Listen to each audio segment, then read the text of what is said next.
চট্টগ্রাম নগরীর বিভিন্ন এলাকায় সন্ধ্যার পর বাড়ি কিংবা ভাড়া করা ফ্ল্যাটে গোপনে চলছে কোচিং ক্লাস। বাইরে কোনো সাইনবোর্ড নেই, তবে ভেতরে ব্যাচ ভিত্তিক পড়ানো হচ্ছে এসএসসি পরীক্ষার্থী সহ বিভিন্ন ক্লাসের শিক্ষার্থীদের। অনুসন্ধানে জানা গেছে, এসব কোচিংয়ের বড় একটি অংশ পরিচালনা করছেন সরকারি স্কুলের শিক্ষকরা। ক্লাস 5 থেকে পড়ে আসতেছি ওনার কাছে। আমাদের বাচ্চা তো ওনার কাছে ভালো পড়তেছে, মানে ওনার বোঝানোটা ভালো লাগে, ওরা বুঝতেছে, উনি পরীক্ষা নেই, সেজন্য ওখানে পড়াচ্ছি। আসলে এটা গার্ডিয়ানরা কোচিংয়ে দেয় এই জন্য বাচ্চারা যাতে ভালো রেজাল্ট করে। টিচারের কাছে পড়তেছে, 5-এ উনি ক্লাস টিচার ছিল, যার কারণে উনি ভালো পড়ায়। টিচাররা ইচ্ছা করলেও ক্লাসে অনেক সময় তার পুরো কোর্স কমপ্লিট করতে পারে না, আবার স্টুডেন্টরাও অনেক স্টুডেন্টের মাঝে অনেক সময় ধরতে পারে না।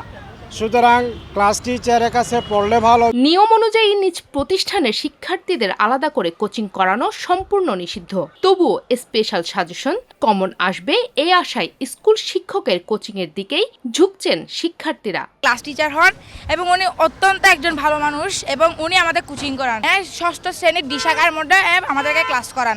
আমি বিপ্লব স্যারের কাছে ক্লাস করছি, কারণ উনি খুব আমাদের ভালোভাবে পড়াতে পারেন, আর আমরা ওনার কাছে পড়ে আমরা আশা করছি অনেক ভালো রেজাল্ট করতে পারবো। কোনো সরকারি শিক্ষক কোচিং বাণিজ্যে জড়িত থাকার সুনির্দিষ্ট অভিযোগ পেলে তদন্ত করে ব্যবস্থা নেওয়ার কথা জানিয়েছেন চট্টগ্রাম শিক্ষা বোর্ডের চেয়ারম্যান। ধরনের কোনো স্পেসিফিক অভিযোগ আসে আমরা তাৎক্ষণিক ব্যবস্থা নেব।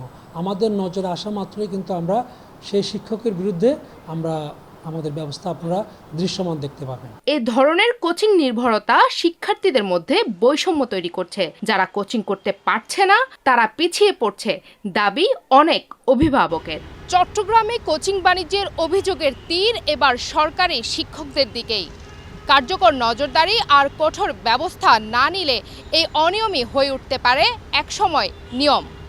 আজিজা হক পায়েল, দেশ টিভি।